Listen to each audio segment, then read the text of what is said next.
Hello and welcome to the all new, all different number one comics podcast, episode number 21. I'm your co-host Dan. Sitting across from me is Bob. Say hello, Bob. Hello, Bob. We are a comic book podcast where each and every episode we take a look at a brand new first issue comic book, break down the story and art, give it a review, and tell you if we think that you should move on to issue number 2. We also talk a little bit of comic book and related news, as well as what's new at comic book shops this and next week. And this week, we'll be taking a deep dive into the all-new number 1 By IDW Cat Fight, issue number 1. That's right, kids. We're going to be reading Cat Fight. We'll be back after this brief intermission.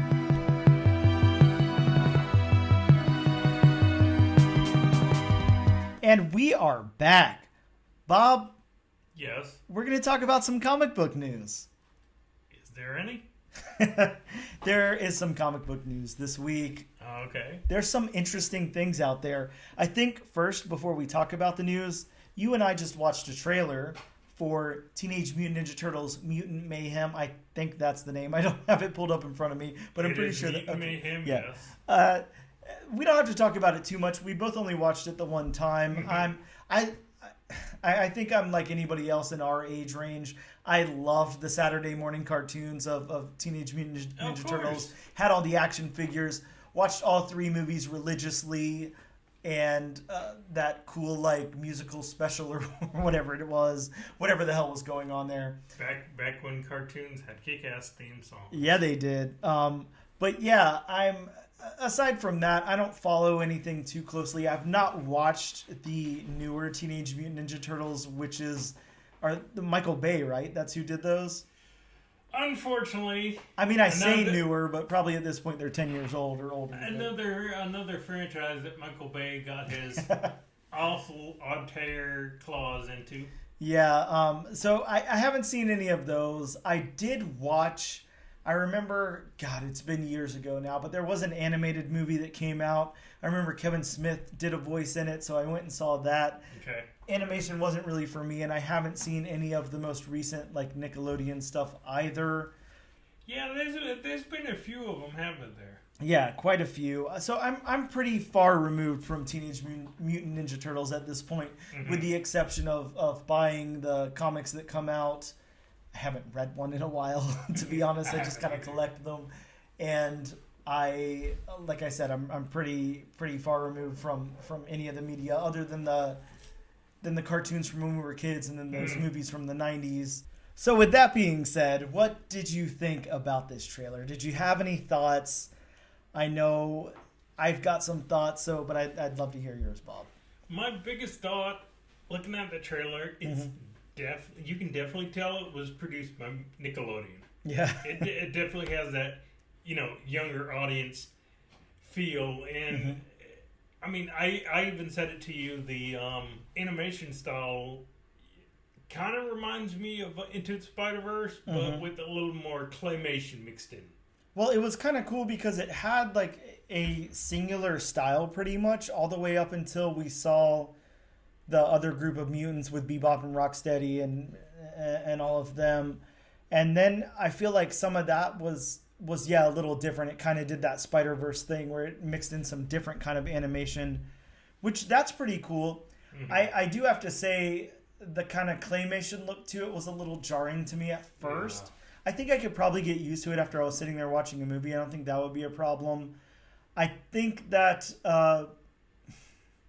the only problem that I had with any of it was I'm not too sure about Splinter there. I think that he's a little off. Something about him's a little off for me. He definitely, to me, doesn't have the design I'm normally used to. Yes. Yeah, so the design that might be, the thing that's thrown me the most off. You can definitely tell who he's voiced by. Yeah, and who's that, Bob? Jack Chan. Yes. He's got that very distinctive voice. Yeah, and this this has got like a really interesting. I'm just pulling up the casting now. Mm-hmm. I don't know all of these people, so I'm not Right. going to pretend like the kids that are doing the voices of the turtles. They're all very young. I don't know any of these actors, Yeah. but we do have Seth Rogen in the role of Bebop. Because he produced a movie, Yeah. so he's got to put himself in. Absolutely. We've got, of course, like you said, Jackie Chan as Splinter. We've got John Cena as Rocksteady. Ice Cube as Superfly. There's... I thought that was Ice Cube. Yeah, Post Malone is in there. I'm not sure. Yeah, who really who's cares? credited as, but Who cares at this point? yeah, we've got Hannibal. Yeah, I don't know. There's Maya Rudolph is in there. Paul Rudd is in there. There's some interesting casting in there, but yeah, I don't know, man. Something about Splinter I'm just not digging. It's not the voice. I mean, Jackie Chan's fine. It's definitely the character design, but I don't know, man. That kind of throws me off a little bit. The design of everybody else is good. The voice of everybody else in this was fine. It's definitely action packed, and it reminds me enough of what I liked as a kid, and then kind of moves forward with it like in modern times. So I'm cool with that. I don't know. I think this is gonna be. Here I go with the Debbie Downers, but like, Come on, show your age. yeah, no, it's not that. It's not that. It's not that I'm trying to say it was better when we were kids or anything. It's more that, do we need another Turtles reboot again? Like, how many times are you gonna make this? It's like the Batman to me. Like, how many times? I'm so not invested. I just don't care enough. Yeah, sure, money. But I guess I also do have to remember there's a large group of kids who grew up with the newer Turtles on Nickelodeon and stuff like that and watched that and everything. I don't think there's like a huge fan base for the Michael Bay movies. So, yeah, there's probably not a lot of nostalgia coming from that, but at least from the animated shows. Here's all I got to say. Mm-hmm. The live action movies from the 90s Mm-hmm. were better quality than what we got from Michael Bay. Oh, well, that's good. Even like the Samurai Turtles and stuff. What was like part 3, the Turtles in Time? Turtles in Time? Yeah. Now, what about, Bob, maybe you can help me remember this. Mm-hmm. What was the like coming out of our shells thing? Like the thing where it was like musical. What was that? Yeah, the stage meet. It was akin to what was it? Spider-Man Into the Dark. Yeah, Turn Off the Dark. Turn Off, something like that. Yeah, something like that. I think it lasted as long as Spider-Man did, which Spider-Man didn't last that long. No, but it was like actually pretty acclaimed from what I remember. The Spider-Man one was. After a while, it was so it took acclaimed yeah. because originally, from what I heard, it had a lot of problems when it first started. Yeah. I just think the Turtles one was bad. Yeah. But, it was bad. But again, I mean, it was geared toward. I mean, if you looked at shots and videos from those performances, you saw 4, 5, 6-year-olds in the audience. Oh yeah, little kids, and it was. So that was basically. So I mean, that was what it was geared towards. So it did its job for that. Sure. I mean, shit. I had a VHS of it and watched it. Just because it had the turtles on there. But yeah. Luckily, kids didn't. Really care about costume design. Yeah, or quality of song, but yeah, you're right. Skipping stones. Yeah. Oh man, that was bad. That was bad. So I guess in closing on that, it was a cool trailer. I'll give it that. It was fun. It was kind of action packed. It was cool to hear some of the voice cast there. Definitely cool to hear Ice Cube and Jackie Chan and all of that. I guess, like Bob says, go out and make sure you watch those Michael Bay movies. So Bob's endorsing them. Make sure you check them out. But oh yeah, yeah, that's a misstep. But in other news, Bob, how about look? I'm gonna sidestep here for a second because I do have some big news that I want to talk about. Okay. But I'm gonna go with the smaller news first. But some of this is exciting. This is exciting news. One of these being actual comic book news and not like a comic book movie type of thing. Wow, comic book news I on know. the comic book podcast. That's Who interesting. knew? It's a interesting concept. So what about these CGC signings, Bob? There's a few of them coming up, and these have been happening. Of course, there's CGC private signings for a while now, and there's been big artists and writers and all of that. Well, and I gotta say about the CGC signings, sorry to cut you off. No, please. But they seemed, and you'll probably agree with me on this, CGC has always had CGC signings, private signings. But it definitely geared up when the pandemic started. That's what I was going to say. You heard about it a lot more. Yeah, it just seemed like, the first couple of years of the pandemic, there were private signings like every other week. Yeah, definitely. Yeah, there was a lot. There's some big names on this latest go around though, so I just want to talk about those really quick, just in case any of our listeners don't know about them or whatever. There's some with deadlines that are coming up pretty soon and everything.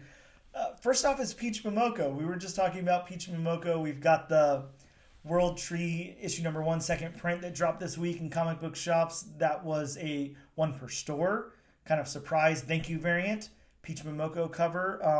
So Peach Momoko is doing a signing, and the deadline for that is July 7th. Look, there's some big Momoko books out there. There's some really cool books out there. That Ghost Spider issue number 2 with Gwen on the cover there, kind of doing the selfie. Kind of one of her breakout covers, in my opinion. Of course, she's got all the Demon Days stuff over at Marvel. That's she's done the covers, she's done the interiors from what I remember, and she's definitely written. So those might be good books to get signed. You've got Marvel Rising 1 with the incentive. Actually, in the book we just reviewed last week, Danny Ketch, Ghostwriter, she actually did a cover. And it is an amazing cover. Yeah. Peach Momoko is a really cool artist. I think that a lot of people in the community think that maybe, her style is a little, I don't know, too weird for them or whatever. I can see it sometimes, but... her style, I don't want to say it's 2D style, but it's more, it leans more towards that kind of style. And that's just not for everybody. Yeah, sure. And she's very immersed in her Japanese culture and watercolors and everything. Right. So, if you're not a fan of that kind of thing, you might not be a fan of hers. But, some really, really unique covers out there. Some stuff that you're not seeing on the regular at all. No. And nobody's replicating. It's her own thing. Yeah, she's definitely got one of those styles where you look at it and you're like... Yeah, that's a Peach Momoko cover. Yeah, absolutely. And yeah, like I said, sometimes... at least for me, I'm a big fan of hers. So I would say about 80% of the time, I think she's dead on. There's the other 20% where I don't necessarily... she did a Blade cover. I didn't really like that much. There's certain things she doesn't do that great in my opinion. But yeah, I'm definitely jumping on this. You just watched me purchase the that World Tree 1 per store so I could have that sent in. So I'm stoked about that. Again, that's July 7th for a deadline for her. Scotty Young. Huge. Again, Scotty Young Scotty Young can kind of do anything, but he is famous for doing these, I don't know, what would you call them? I'd call them more like, almost satirical Saturday morning funny type covers. Yeah, they're like cutesy, they're like cartoony. He takes the characters, Venom, Carnage, whatever, some of these, just crazy looking characters and makes them cutesy and stuff like that. Look, if you haven't seen a Scotty Young cover, absolutely look up some of Scotty Young's art. You'll see what we're talking about. Again, like Peach Momoko, you will know a Scotty Young Yeah, absolutely. Cover. Very, very unique. But yeah, Scotty Young has some outstanding covers that he's done. I think Scotty Young... Most people in the comic book community love Scotty Young, so you don't really hear anything bad about him. And he's so versatile. He's known for these covers, but if you go look through the other stuff that he does, he can do anything. He can do photorealism and then a cartoony thing and whatever. So he's got a deadline of August 18th for Scotty Young, so definitely something you'll probably want to invest in. Another one, Mark Bagley. Of course, huge Who's on. he? Yeah, I don't know, man. Never heard of the guy, newcomer to the game, but yeah, Mark Bagley, of course, done a lot of Spider-Man stuff in the '90s. Mark Bagley, very, very big on Amazing Spider-Man. Definitely, everybody's got some early Carnage covers. You know, they're gonna want signed by Mark Bagley. So If you don't think you have a Mark Bagley, you probably have a Mark yeah. Bagley. Check through your ASM collection. You've got some Mark Bagley in there. A big one, Brian Michael Bendis. Huge.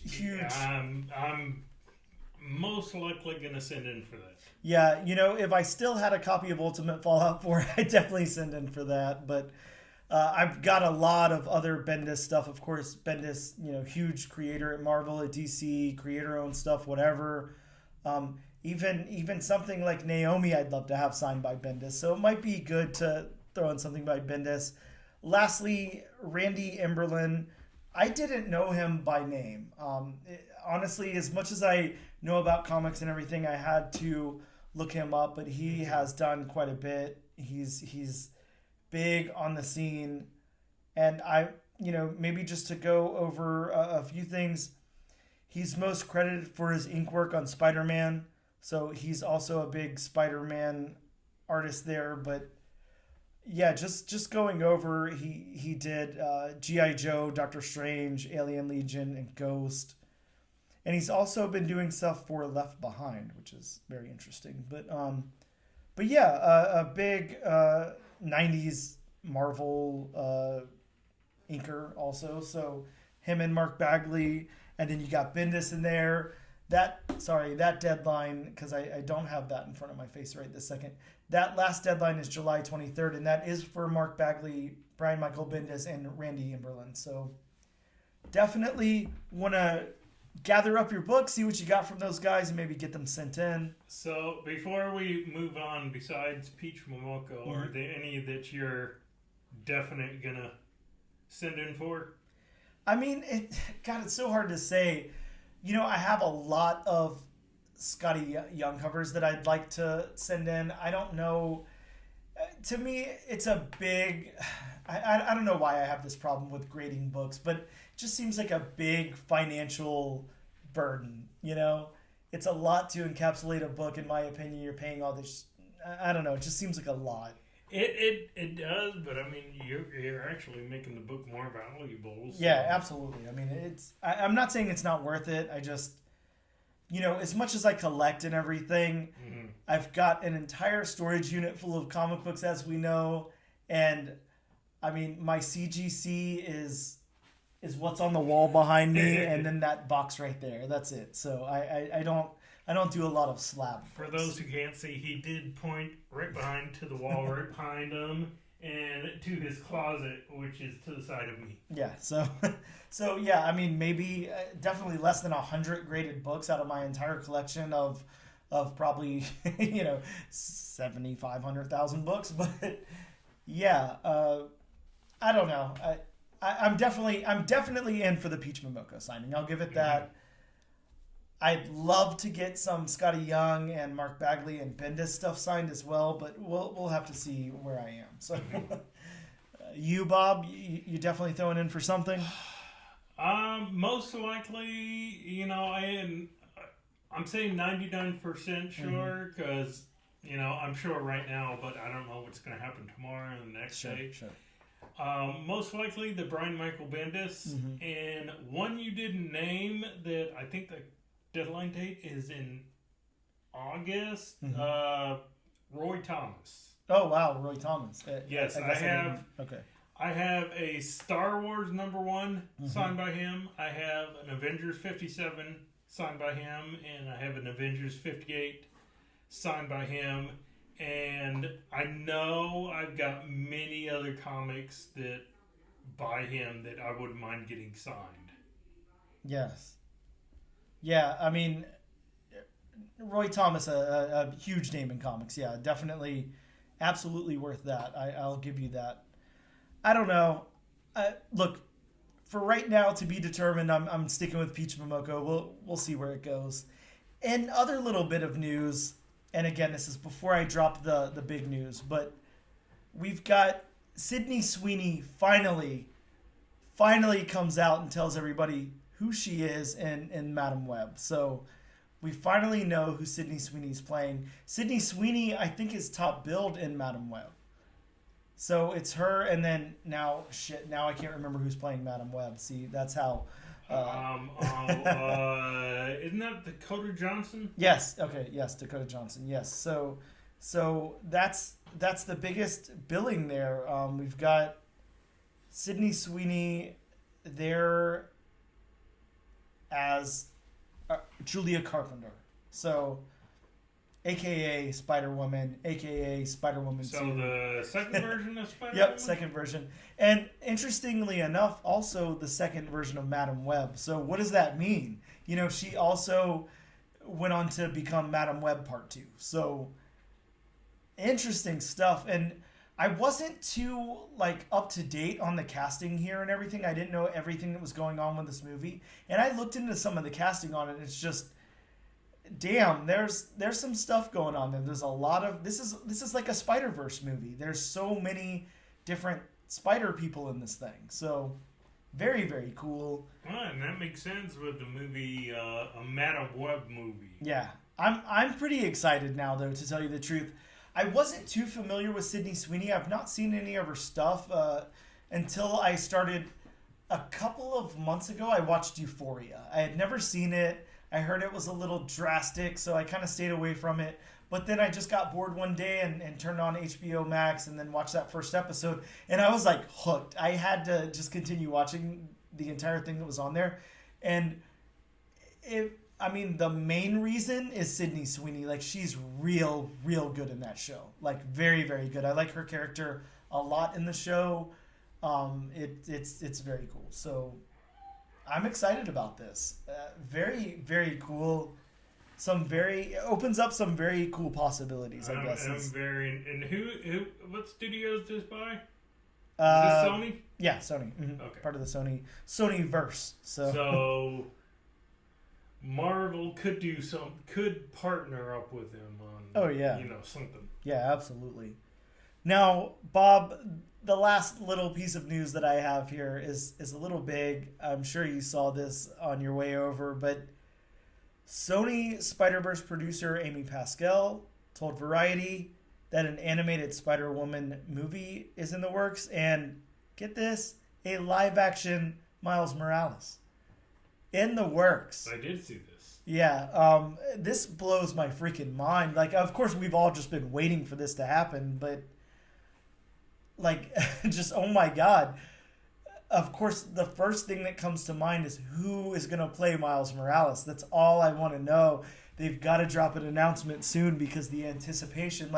I thought that I was stoked to see who James Gunn was going to cast as Superman. I don't care anymore. I just want to know who's going to be Miles Morales. I'm sorry. Well, my question is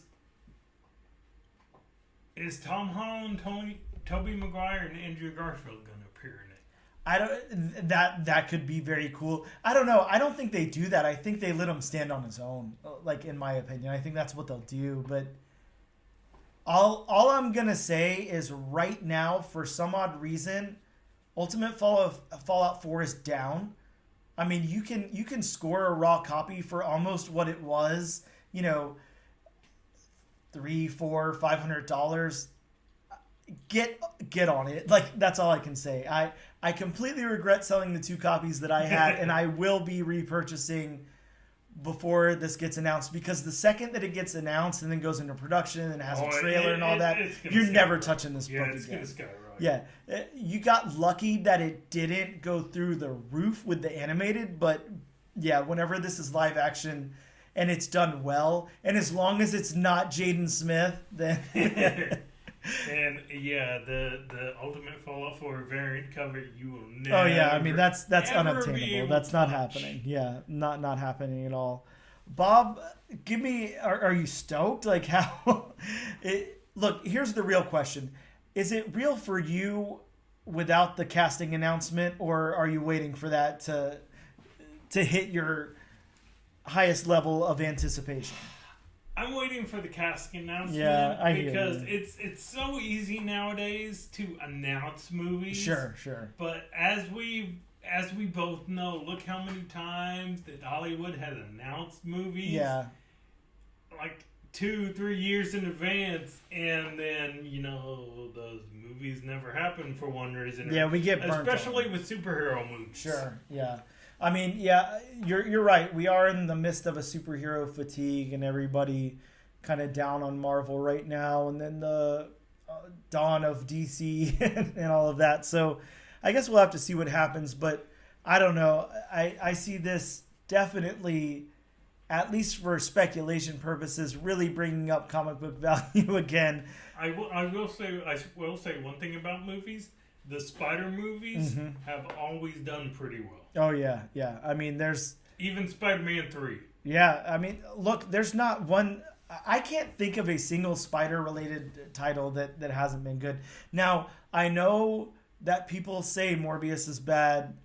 I actually watched it the other day, and I really liked it a lot. Like, now, I'm not going to say it's a 10 out of 10 or anything, but it's like a solid 7, maybe 8 for me. I liked it. I haven't seen Venom 2 yet. I really liked Venom 1. So is Jared Leto now your favorite actor? Man, he was in My So-Called Life, but after that, I don't know. But yeah, it's so hard to say. I think that, people wanted to hate Morbius before it came out, so whatever. I don't see it as a bad movie at all. I really didn't. It's different. It reminded me of like a 90s superhero movie. I don't have any problem with that. I think it was fine for what it was. I think that, I don't know. I mean, of course, all the original Tobey Maguire Spider-Man movies, even 3, man, I love all 3 of them. The Andrew Garfield stuff, really good, in my opinion. Of course, the newer stuff is great. I don't know, man. There's nothing. Spider-Verse, that first Spider-Verse, an 11 out of 10 all day. I mean, that was such a good movie. Yeah. So yeah, you're right. There's not any Spider, even adjacent things that I can think of that I didn't like. I mean, with the exception of Morbius not doing well, and then Venom 2, people not loving as much, and those aren't Spider-Man movies. So just Spider-Man in general, I mean, have done really well. So maybe it's just some of his characters can't stand alone. I don't know. I mean, look, I see, this Madam Web movie. They're not going to put Sydney Sweeney in this thing without really having some faith here. She's a hot actress at the moment. And I mean, hot actress at the moment. Like, everybody wants Sydney Sweeney in their project. So I don't know. I think that tells me something there. Knowing that we've got live action Miles just down the pipeline, I wonder if they've already got him cast or something, and they haven't revealed it yet, or what, or if they're still searching for somebody. Yeah, don't tell Tom Holland. You're right. The only thing I can say is please, Hollywood, do not put Jaden Smith in this role and ruin the movie. Please don't do it. Please. And Will's going to play his father. Oh, God, please don't do it. Please, please. That's all. Look, I know Hollywood's listening right now. Just don't do it, please. That's all I can say. Will Smith is going to come to your house and slap you upside the face. I deserve it, but please don't do it, Hollywood. We'll be right back after this short break.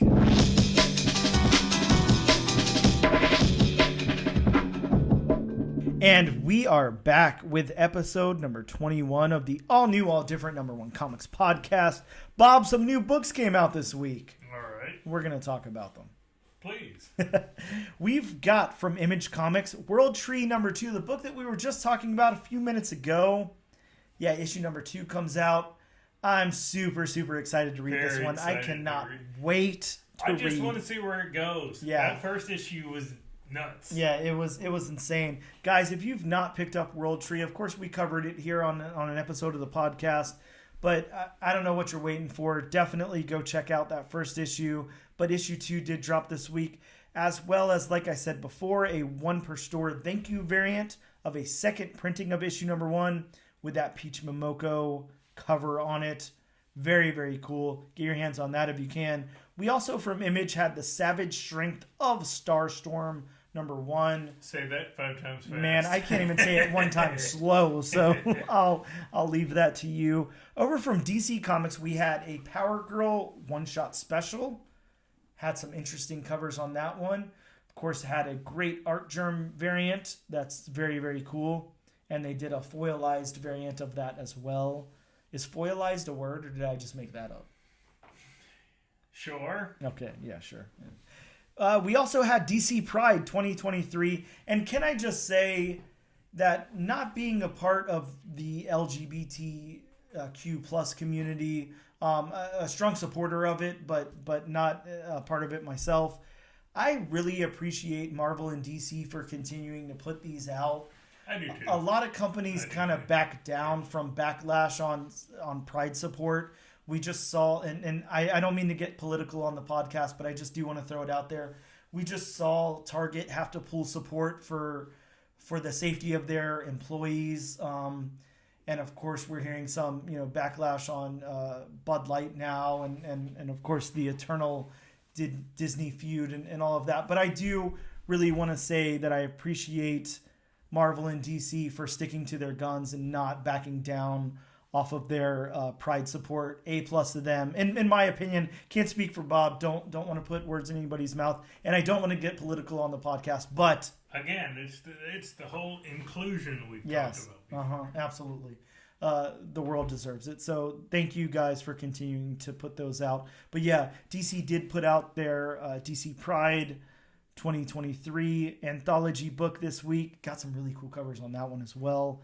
Over at Marvel, we had a Warlock Rebirth #1 second printing.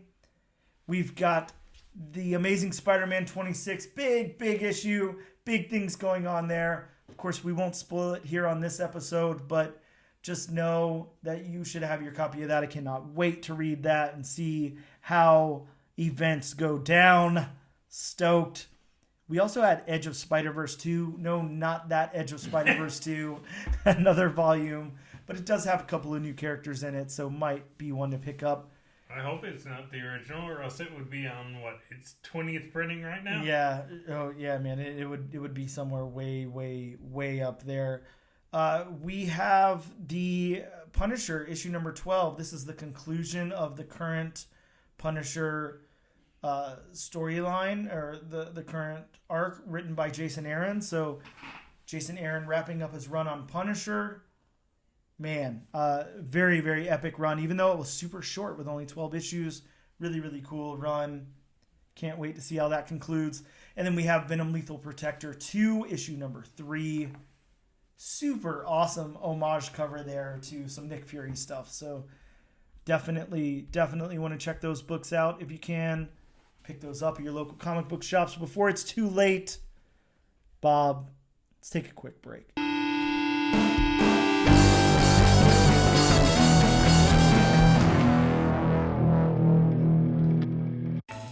Do you listen to albums start to finish? Do you love concept albums? Are you always the first one at a party to bring up King Gizzard? Say no more. The Album Concept Hour podcast has everything you need. And we have guests. We've had on musicians like Jim Warren from Inspector 34. Surrounded by Ringos, but Ringos with a bad attitude. Because I love Ringo. Ooh. Fellow podcast moguls like Chef Kevin. Yeah. And then I snuck in one that was Stu McKenzie, and then I put in parentheses, lead singer of my favorite band, and they just said thumbs up. And the prestigious voice actor Andy Merrill. Right before John Bon Jovi dies, they take a recording of him, and it's all beeps and whistles, and they use that for R2-D2 back in '76. Listen to the Album Concept Hour wherever you listen to podcasts.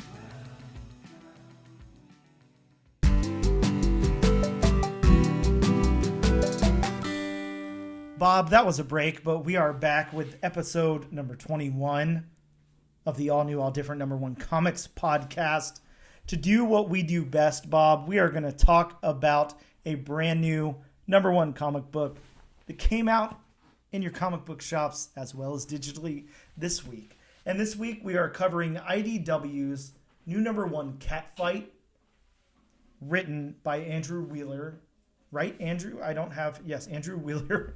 And Bob, help me with the artist name because I know we went through the pronunciation, but I'm not even close again. Ilias Krezis. Bob stumbled that Yes, time. I Wow, stumbled where's that time? where's all the faith we had before? That's right. He's Greek, so it's a Greek name. I'm not exactly fluent in how to pronounce Greek names. Yeah, Greek is. I don't know. I feel like I don't hear very much Greek stuff, so it's hard to even get a handle on it. But yeah, we'll go with Ilias Krezis. Nope, I'm not even close again. But yeah, we'll go with that. Whatever you said is what I said. I agree. Sorry for butchering your name. Yeah, I'm. Please, sir. As you know, come on the podcast. Let's talk about your name. Let's get it right. I'm going to read this synopsis really quick from IDW. John Wick meets Kill Bill meets Cats. Felix lives a life of high fashion and indulgence. Sure, he steals to get it, but when he gets it on his own, he gets it on his own, nonetheless. When a mysterious character by the name of Schrodinger, I'm going to go with Schrodinger because that's how I say it in my head. You pretty much said it correct. Well, good. I like that. Threatens Felix's only surviving family member in an attempt to recruit him into a crime syndicate. Felix is sent on a globe-trotting game of cat and mouse in a heightened world of colorful criminal masterminds. Now, I will say, reading this book and then rereading that synopsis, it did not match. It's not only that it doesn't match, certain parts of it match towards the end. The beginning, I'm not too sure. Maybe we'll see some of that Kill Bill and Cats and John Wick and later. On down the line. Hopefully. Yeah, but I guess they're not trying to sell the first issue. They're trying to sell the series. So, whatever. Let's talk about these creators for a second. Andrew Wheeler has a name that's very easy to pronounce, and he is an Eisner Award-winning writer and editor. He has worked on Ani Press's Another Castle, a book I'm very familiar with. Image's Sins of the Black Flamingo, again, another book that I'm very familiar with. 2022's Marvel's Voices Pride. DC's 'Tis the Season to be Freezin'. That's a name. You know how DC always does those weird little anthology books just to get like a good $10 out of everybody. Yeah. Well, he was on one of those. Oh. He did Wonder Woman, Agent of Peace, DC Pride 2021, and he's obviously a acclaimed creator in the LGBTQ plus community. So very, very cool. Andrew Wheeler, again, a creator I've definitely heard of and am familiar with. Now let's go on to this illustrator, and man, I'm gonna try one more time to stumble through this name. Just say the first name because we're probably butchering the last name. Yeah, we'll just go with Ilias, right? Yes. No, Ilias. All right, I like it. We'll go with that, guys. If you want to look him up, his name's going to be in the show notes, so please copy and paste it from there. But trying to get it from my pronunciation here isn't going to do you much justice. So. Again, we don't see too many Greek names on this side of the pond. Yeah, true. So Ilias is a Greek illustrator who's worked on DC's Young Animal imprint Collapser, also IDW's Dirk Gently's Holistic Detective Agency, as well as Ghostbusters Displaced Aggression, Image's Secret Identities and Falling for Lionheart, Dynamite's Vampirella, and the Greek comics It's My Party, Manifesto, Blast Comics, Blockbuster, Blood Opera, and Gin 747. So a very experienced illustrator here, as you can tell from the artwork here in this book, Bob. Mm-hmm. Definitely not a newcomer to the game. Let's talk about this comic book. Let's break it down a little bit, and I'm going to read my synopsis, and then we're going to just break this thing down. So Catfight opens with an introduction to our main character, Felix, in Venice as he outruns cops, or maybe cops, while he's just stolen the red rosette diamond, or possibly a fake. We then see Felix at a masquerade ball as he's scoping out the jewelry of the rich partygoers. Felix receives a call from Tabitha, a dealer in stolen goods, checking in with Felix about covering the debts that he's accrued. As the maybe cops find Felix at the ball, he leaves and receives another call, this time from Schrodinger, someone who's covered Felix's debts in exchange for Felix's membership to the crew he's putting together. As Felix tells Schrodinger he's not interested, Schrodinger then involves Felix's grandmother. Felix is then drugged and brought to his grandmother's home, and she explains to him that she's the one responsible for teaching his mother and then in return him how to pull off heists. And her crime syndicate crew, I don't know what I was going for in that sentence there because all I wrote was and her crime syndicate crew is introduced, I guess, is what I'll go with. Felix then gets a call about the diamond, that it's a fake, and just then Schrodinger calls back and tells Felix that he's got to agree to join the crew or he'll implicate Felix in a murder. Just as Felix's grandmother's house explodes, Felix jumps off a cliff not to get caught in the blast, and we see text messages being sent out to a crew telling them to bring down Felix. Now, sorry for all of that stumbling. That's just what I do, of course, but hopefully that tells you a little bit about the book there. Bob, let's talk about these story beats. Man, I got thoughts. You got thoughts. Tell me your thoughts on the story beats here. My thoughts for the story beats, it was straightforward. It went from A to B, and there was really no exposition to slow it down, so I thought the story beats worked. Yeah, it definitely worked because all of the exposition came really from the phone calls, and it was part of the plot, so it worked really well. Yeah. I think the first time I read this book, I felt like it was very dialogue heavy. It was heavier than I wanted. But as I went back and reread it that second time to write my synopsis, it really wasn't weighed down by the dialogue. It really kind of worked. Yeah, and you said, dialogue heavy. It might have been a little heavier than some of the other books we've read. Yep. But, it wasn't like, you were reading the book and all of a sudden you get to a page and it's just like so much dialogue you get slogged down. Yeah, you're right. And I think I can appreciate the fact that the dialogue works in the story and it's not those exposition dumps. Right. They work through the phone calls to get that exposition. Now, the only thing I was a little confused about that I can say kind of, I don't know if it's the narrative or the story beats, is Felix's grandmother. I was a little confused as to why he got drugged and then brought to his grandmother's house.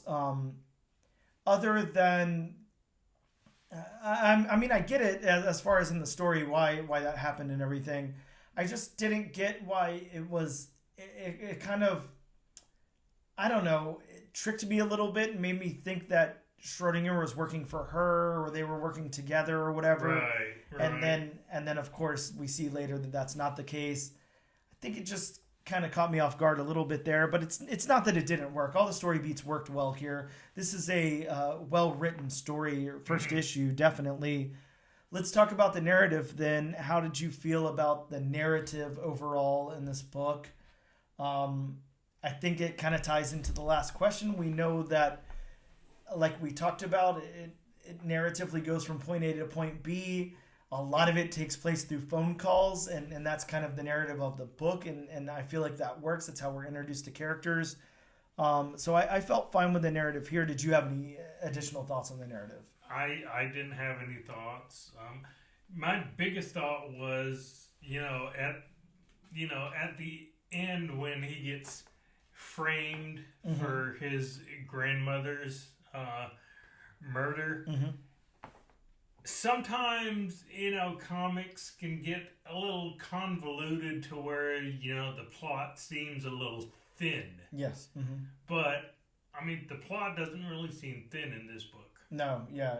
It's just, straightforward and, like, you had a motive as to why you'd want your grandmother out of the way, we're framing you for murder. Yep. Yeah, and that definitely makes sense. I agree there. It works narratively. We're going to kind of blast through this thing, but the dialogue, how did you feel about the individual voices of these characters, the dialogue of the story here? I think I know this is more of an art thing, but of course we're talking about dialogue, so I think that's okay. But I do appreciate the creative use of the word balloons and stuff here. They're kind of different all throughout. We get different things for different actions and different voices, different characters. Yeah, or like, in the phone calls, we get, when it's Felix's voice, we get one font. And when it's the voice over the phone, when it's Schrodinger's voice, we get another font. Yeah, definitely. And even the word balloons are different colors. So yes, you can tell who's speaking. Yeah, and I would like to credit that creator here, the letterer. I'm not even going to be able to come close to saying that name, but yeah, it's Hassan, I believe. Hassan, okay. Asmani Allahu? Well, good. We'll just go with that. We'll go with what Bob said, and I won't even try to repeat because that's not a name that I can say. But yeah, I think really creative in the word balloons here and the dialogue and the automatopoeia. I really like. There's a couple of panels where Felix goes to the masquerade ball and he is kind of scoping out the jewelry on the rich people, and you see that they're all talking and everything, and as the panels go on, you can see that Felix is a lot more focused on how much their jewelry is worth, and their word balloons just kind of fade in the back, but they're still there. I think that's super creative. I really like that a lot. I like how there's no outline on some of the word balloons and stuff. It's pretty clever use of word balloons and onomatopoeia in this book. So I will definitely give it to the letterer and creative team for all of that. But yeah, the dialogue, these characters' voices and everything, I think they work very well. They're pretty distinct. I like whenever we get like Tabitha on the line and stuff, her voice is very distinct. Of course, the fonts used in Schrodinger's dialogue through the phone and everything, very, very distinct. And yeah, these characters overall, we have the cops here speaking in another language and everything, and it works. We're kind of able to tell what they're alluding to, at least in some of it. And yeah, I think that the dialogue works very, very well here, even though for me in some points it is a little heavy. I think that it absolutely works for the story, and I think the amount of exposition is a good amount of exposition for what needs to be told here. So I like all of that. Let's talk about the world building then. How about this world that they've built? Of course, we see we're kind of going back and forth different places. Bob, I'm not going to lie to you. I don't even know if some of these places are real. Of course, I know Venice is real, but we get to where... Venice is real? Yeah, I think so. I thought it was sinking. Yeah, well, I mean, it's real for now. I mean, even if it goes away soon. Look, where we live, hopefully we'll fall into the ocean at some point. But this where Felix's grandmother... What's it called? Amalfi. Okay, where Felix's grandmother is. I'm not sure if that's a real location. Of course, it very well could be, but a very cool location nonetheless. Very cool world building here. We go to these places and they look wonderful. They picked some really beautiful places like Venice, very scenic looking places. Then we get to the text messages toward the end, and we've got Monte Carlo, London, Rome. Okay, and that is in Italy, so it is a real place. Oh yeah, it looks wonderful in those pictures there. It does. A nice seaside or whatever, waterside. Yeah, it's a seaside tourist town. Oh wow, yeah, beautiful. Looks almost the same as it does here whenever you're first introduced to Felix's grandmother's home there. Just a beautiful, beautiful place. Wow, that might be Bob's next vacation. Yeah, Bob might be. I have always wanted to go to Italy. Well, there you go, Bob. Stay tuned. Bob's gonna send some pictures back, and maybe he'll find Felix's grandmother's house there in the mix-up. I'll be doing the podcast on location. That's all right. Hey, we can remote you in. They've got the technology. Damn it, we can use it. The time zone might be a little bit different. That's all right. I can podcast when I'm supposed to be asleep. I got no responsibilities, so whatever. Yeah, some wonderful world building though. I really do like this world. Of course, and like we said, it's all real locations. But even something like the masquerade ball and of course this house here and everything, just wonderful, wonderful world building. Really looks good. I like kind of like the nighttime heist of Felix, scoping out the diamond and then the party goers and everything. Just really cool world building. Looks really great. So let's get into the art then. We've got the art to talk about, and man, there's some art in this book. So let's talk about it then. Let's talk about the characters. We've got Felix. We've got Felix's grandmother. Those are pretty... we've got Tabitha a little bit there, and then we have a lot of secondary characters. And I would like to point out, every time we change scenery, we get a cat. So there's... I'm not sure what the significance of cats is going to be throughout this book. I you know, and you know, it's talking about cats. I do like the science pun we get in this book with the villain being named Schrodinger. With the Schrodinger's cat experiment. Yeah, and please, if you remember it enough off the top of your head. I do know roughly what it is. Okay, yeah, I can't remember exactly how it's worded. Okay, yeah. But it literally involves a cat in a box. So I'm just gonna read a Wikipedia synopsis of it, just a really quick one. In quantum mechanics, Schrodinger's cat is a thought experiment that illustrates a paradox of quantum superposition. In the thought experiment, a theoretical cat may be considered simultaneously, both alive and dead, while it's unobserved in a closed box as a result of its fate being linked to a random subatomic event that may or may not occur. This thought experiment was devised by Schrodinger, sure, in 1935 in a discussion with Albert Einstein to illustrate what Schrodinger saw as the problems with the Copenhagen interpretation of quantum mechanics. So, wow, yeah, that's interesting. Yeah, I wonder how all that ties in. Of course, Felix the cat was the ultimate, the first thing I thought of when I opened the book, Felix the cat. And that was just a nice accident, I guess. Yeah, sure. Yeah, but of course they're going to be tying cats into this whole thing. Is it because of cat burglary? I don't know, but I feel like they're more heisty than cat burglars. So I'm not sure how they tie all this in together. I almost personally, aside from I didn't see Kill Bill. I saw more of like an Ocean's 11 type of thing I did too. or something. I got that kind of vibe from it, which I was excited about. Yeah, especially with the grandmother or Kitty Midnight's gang of thieves.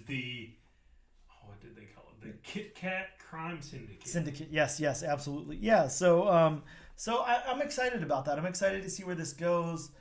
In all honesty, just to be truthful with you guys, I'd rather see that than a Kill Bill type of thing. I'm not the hugest Kill Bill or Quentin Tarantino fan or ultra violence fan or whatever. So Quentin Tarantino is not for everybody. Yeah, definitely not for me. But yeah, this is fine so far, and I don't see any of that in it.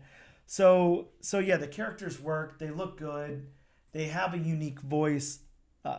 We talked about the locations and world building, so I don't want to harp on it too long. But man, if nothing else out of this book, these locations are fabulous. Yeah. I'm looking at the stretched out long panel of, please tell me the name of this. Amalfi. Okay, Amalfi in Italy again. And as Bob picked that up and Google searched it and showed me the picture of the first picture that comes up in the Google search, I mean, it looks just like this. It literally looks exactly like he might have looked up an image of Amalfi from Google and just copied it. Or who knows? I mean, maybe, he's been there, he lives there, who knows? Well, I mean, he is in close proximity. Yeah, he's Greek, so I don't think going out to Italy is, too bad for him. Of course, not as hard as it would be for me or you, but yeah, these locations look phenomenal. They look wonderful. The art in these locations is done very, very well. Mm-hmm. We've got it open to the first panel of him visiting his grandmother's house, and just the flooring and everything. The plants just looks amazing. And again, like I've talked about many times. I mean, especially when it comes to art, if an artist goes the extra mile to where they draw every detail in the background. Yep. Mm-hmm. And don't just, leave it that, rough kind of style, Mm-hmm. then, I mean, that's a big plus for me. Yeah, and this is very pleasant art. This is like pleasant to look at. It's very good art. You can even see the sun or the outline of the window from the sun shining through on the wall. Yep. Yeah, very, very good. We've got a vintage picture sitting on one of her tables, and of course it's close up in one panel, and then whenever we move to another panel and it's far off in the distance, it's got that same level of detail to it. All of the potted plants around her home as she's watering them and everything have the same level of detail.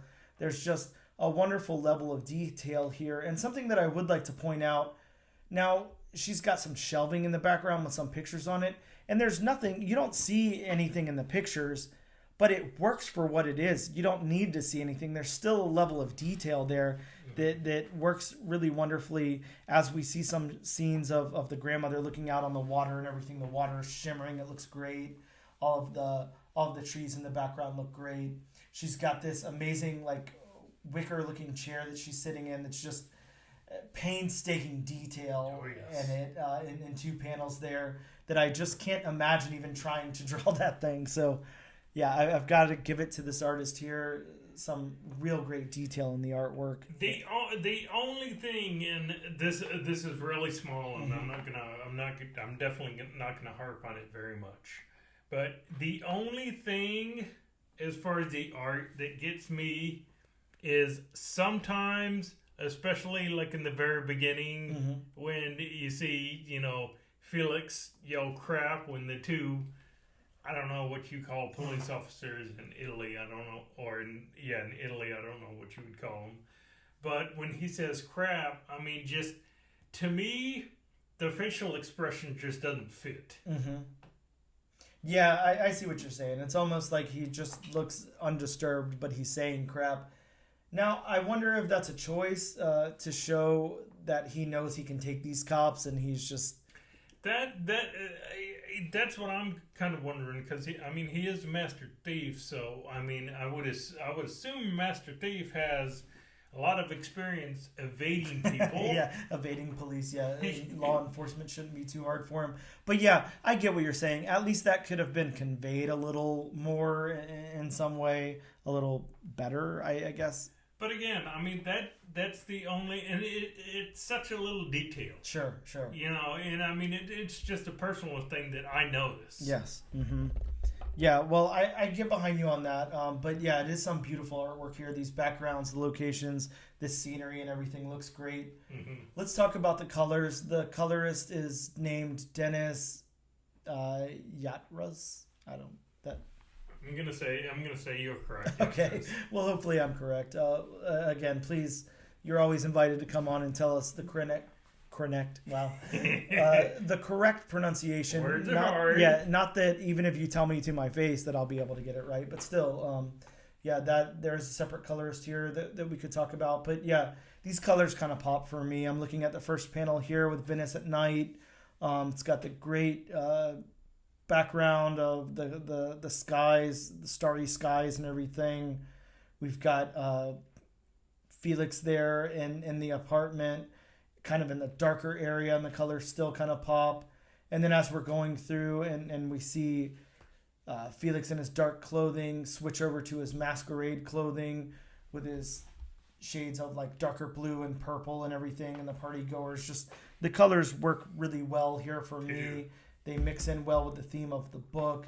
Once we get to Tabitha and her dress and everything, just that dark jade, and it just, the colors kind of pop here. They look really, really well in contrast to the book. They work very, very well. And we're working with a lot of different, I can't think of a word to describe, but a lot of different locations, some at night, some during the bright day, some with that bright sun on the ocean, and then some like kind of in dimly lit circumstances. Just all work very, very well together, in my opinion. don't know if you have any additional thoughts you want to say on the colors, but I think they pop really well here. Not really. I mean, as you know, especially in the grandmother's home. I mean, it's just those nice, you know, bright, airy colors. You know, clear, crisp. So yeah. Besides that, I don't have any thoughts on the cover, on the colors one way or another. Yeah, this was, I think, you know, sometimes we talk about the creative teams on these books, and a lot of times, especially with Marvel and DC, we're kind of seeing a straight writer, illustrator, colorist, and then letterer. And some of these independent books take a little bit of a larger team. Of course, we have writer, artist, inker, colors, and letters. So there's just, you know, kind of like an additional person here on this book versus a lot of the big two. But I would like to say, you know, we always I don't know, really talk about the writer and the illustrator in these books. We know that it takes a team. We know that there's a lot more involved than just the two people. It's not really a 2-person ordeal for the most part. Usually have a lot more going on. Of course, even something as that sounds as trivial as editing is a big deal, you know, in the comic book world. We learned that from Steve Fox when we had him on and spoke to him in the episode that we talked to Steve Fox on. Editing a big deal in comics, a big position there. So never to discredit anybody who's worked on these books. Takes a village basically, and that's awesome. But yeah, you can really see that they strung this together well. They selected some perfect people to be able to tell this book, and I think the important question that we're going to ask is the important question we always ask. What are your thoughts, Bob? You moving on to issue number 2 of Catfight? You going to leave this one behind? What are your thoughts? I am moving on, and I'm kind of surprised when we first picked this book, because I did hear about the synopsis, but then I did my own research on it, and I just didn't know if it'd be the book for me. Yeah. But, I mean, this turned out to be a really good book. Yeah, I agree with you. If I'm just going on the synopsis alone from IDW, the one that was like sent out in previews and everything, this would be a hard pass for me. You throw Kill Bill and stuff like that in there. And not to say that there's anything wrong with comparing your story to something. I mean, there's only so many different types of stories we can tell. So sometimes to relate one with another form of media to people to try to get it kind of out there or whatever, there's nothing wrong with that.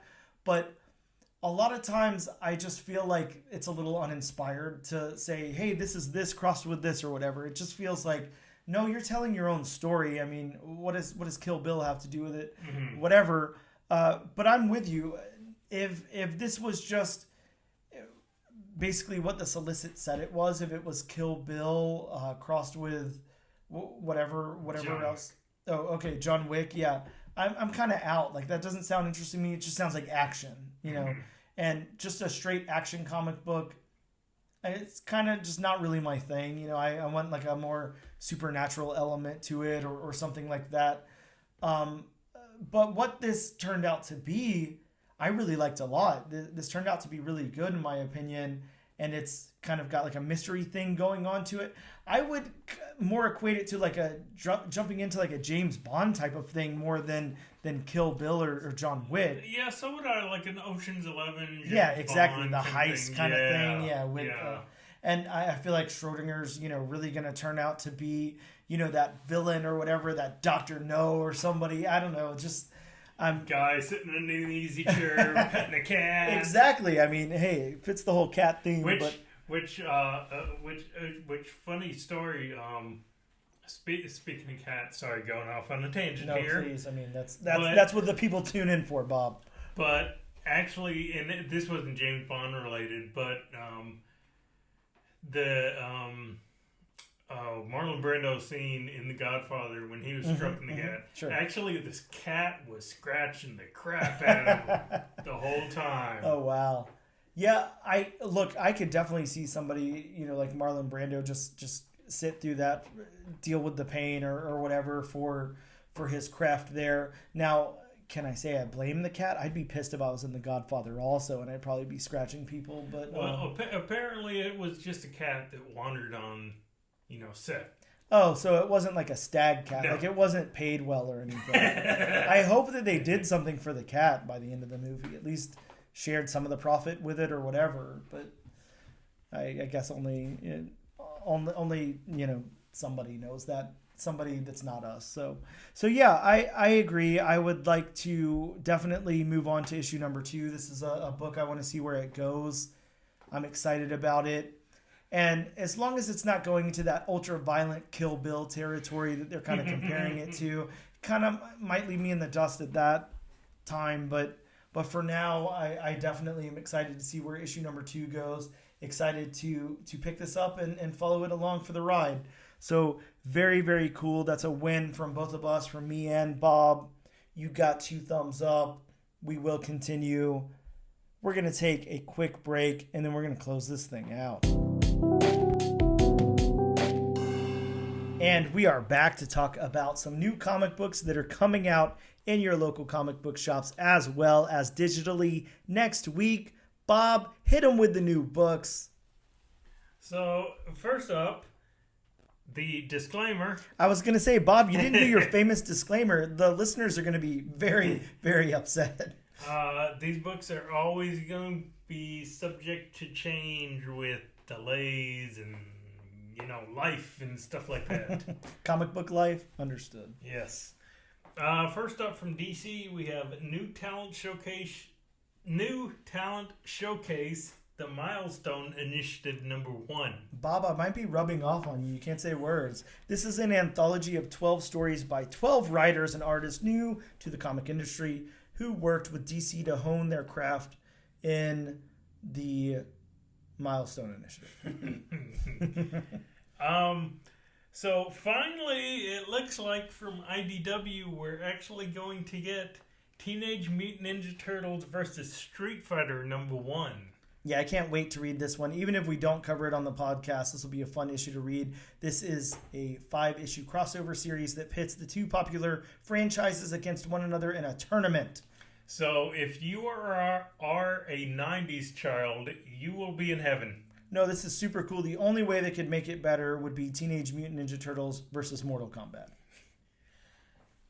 I'm not going to lie. I think I'd rather see that than Yeah. TMNT, but I mean, it's nice to have the change of pace. Sure. Don't have 2 fighting franchises against each other. Yep. We have from Marvel, Star Wars #35. Haven't heard of that series. What's it about? Wars and the stars. Is it stars fighting each other? Like stars warring with one another? Well, I mean, eventually they become stars. I guess eventually everything becomes a star.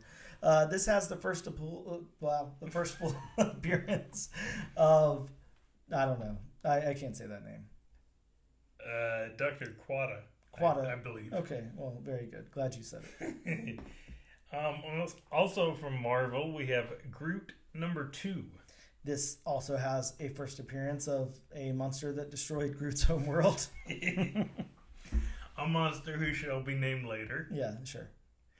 Going back to DC, we have Static Team Up Annual #1. Yes, and this has a first full appearance of someone who was introduced in the Static animated series. Oh, interesting. From DC Comics, again, we have Steelworks #1. With a possible, so don't get mad if you ordered 300 copies and it's not in there, but a possible looking at you, Dan. first cameo appearance of Silver Mist, because we all know Silver Mist is going to be huge. Give it 20 years. Steel always comes through. Yeah, I don't think his comics are ever among the most expensive comics in the world. Well, yeah, sure. From DC, we have a very unique book, Joker Uncovered #1. With a collection of variant covers featuring the Joker. So if you want some artwork of Joker, there you go. If you want a story, maybe stay away from this one. I can't see paying money for just covers. Yeah, likewise. Not those covers. From Marvel, we have Star Wars, Return of the Jedi, The Empire #1. And this sounds like a very interesting story. Yeah, this one sounds cool. As operations begin to take shape on the moon of E, a technician must figure out how to live under the control of the Empire. So it kind of sounded like those. I don't know if you were ever a fan of Robot Chicken. Yeah. But it sounds like Gary the Stormtrooper from the Star Wars sketches and just, his daily life. Yep. Yeah, those are always cool. It's always fun to think about those kinds of things. I think Kevin Smith did one like way back in the day where he did, I don't know, Stormtrooper Clerks or something. And he's talked about that in multiple projects of his, just the lives of these stormtroopers when they're not out stormtrooping. But yeah, very, very fun. Stormtrooping. So that's what they do. Yeah. From Marvel, we have Red Goblin #5. Carnage Reigns crossover part 4. From Marvel, we have Loki #1. We are getting a new volume of Loki. Yeah, we're getting a 4-part limited series of Loki. Very, very cool. His series always seem to be limited. Yeah, I guess Loki can't sustain a long series. I guess. And finally, from Marvel, we have Deadpool Batter Blood #1. With the first appearance of Shatterstorm.